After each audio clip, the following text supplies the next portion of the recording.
Hoy vamos a aprender sobre el valor pico, el valor promedio o medio y el valor eficaz.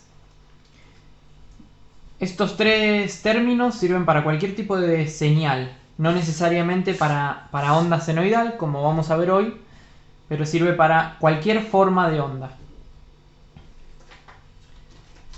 Entonces, el valor pico, capaz es el más simple de todos. Si tenemos nuestra onda senoidal,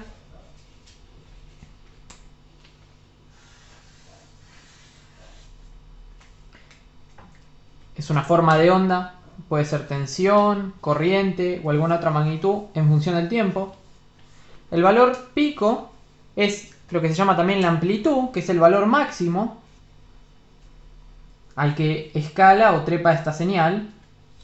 Y si la señal no tiene componente en continua, también va a ser el valor mínimo en términos negativos.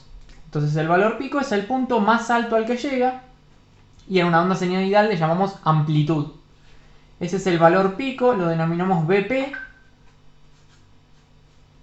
y abajo sería menos Bp.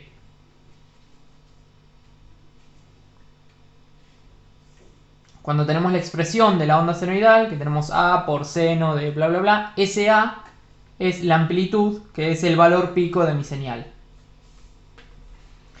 Por otro lado tenemos el valor promedio o el valor medio. Si hacemos, como su nombre lo dice, si hacemos un promedio de nuestra señal a lo largo del tiempo, o sea, en mi eje horizontal,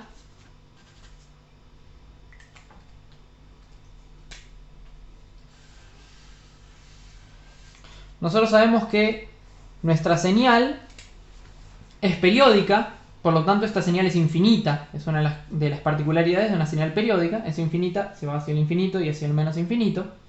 Y si hacemos un promedio, o sea, sumamos todos sus valores y lo dividimos por la cantidad de tiempo, en este caso, la señal es periódica y no tiene componente en continua, nos va a dar 0, porque si se fijan, todos los valores positivos se van a anular con todos los valores negativos.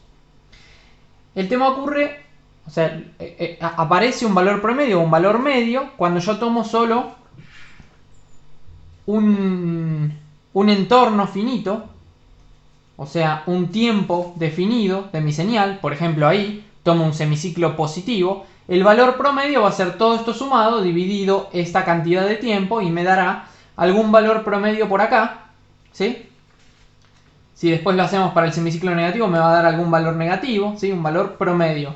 Sumo todos los puntos y divido por la cantidad de tiempo en el que tuve esa cantidad de puntos. Y por último tenemos el valor eficaz,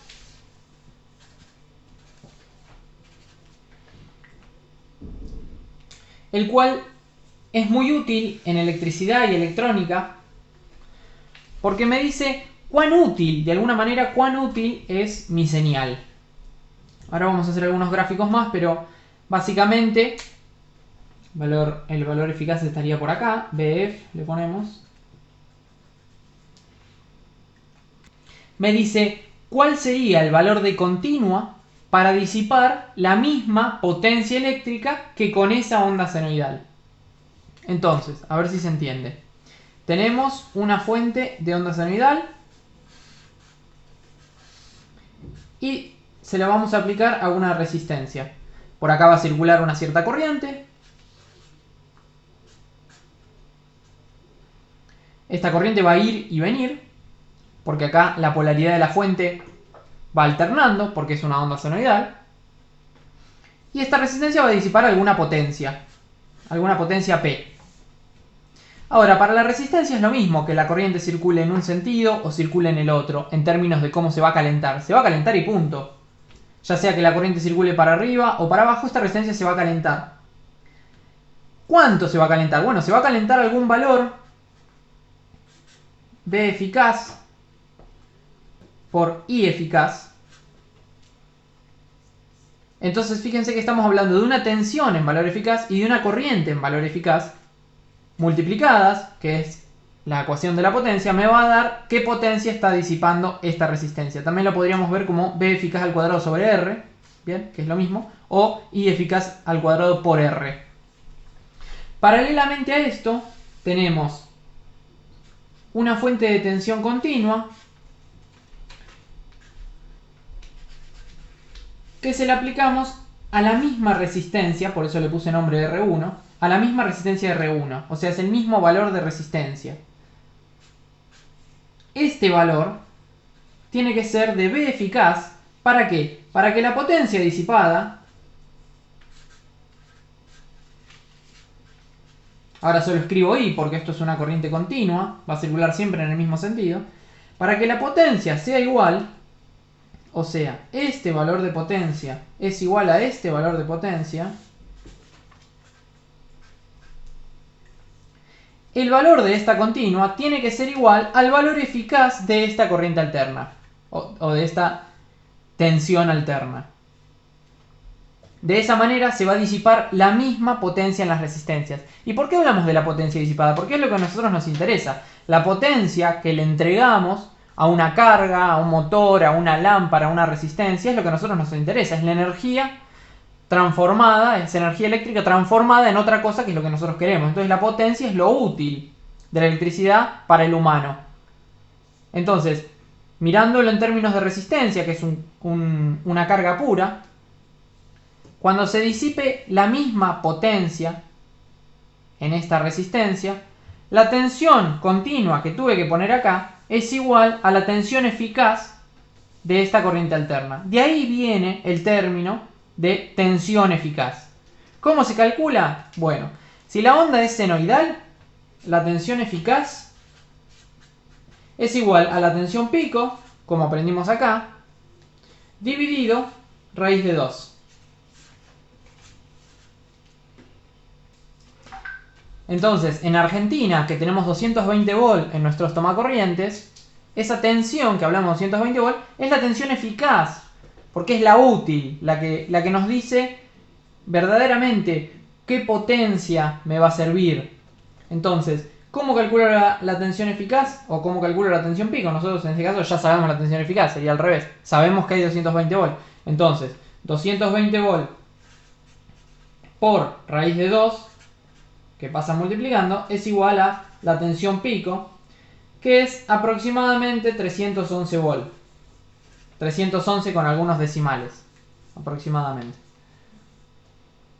Entonces, en un tomacorriente tengo tensión pico, acá tengo 311 y menos 311, ¿sí? La tensión oscila entre 311 volt y menos 311 volt, pero la tensión eficaz son 220 volt. ¿Bien? No hablamos de tensión eficaz negativa, porque fíjense que de dónde viene de una continua que hace disipar una determinada potencia en una resistencia y no importa cuál es su polaridad. Esta resistencia va a disipar esa potencia. No importa si yo le entrego la tensión así o le entrego la tensión así, esta resistencia va a disipar ese valor absoluto de potencia. Entonces hablamos del valor eficaz como un valor positivo y listo. 220 volt en el caso de los tomacorrientes en Argentina. Si volvemos a nuestro ejemplo, como para terminar de dejarlo claro, alguna resistencia, vamos a suponer una plancha, cuando la conectemos a 220 volt, al toma de 220 volt, le estamos aplicando una onda senoidal que tiene 311 volt de pico a una resistencia, el valor que tenga esa plancha, me va a disipar una determinada potencia, supongamos 1500 watts. Esa plancha va a disipar 1500 watts, se va a calentar como 1500 watts disipados en esa resistencia.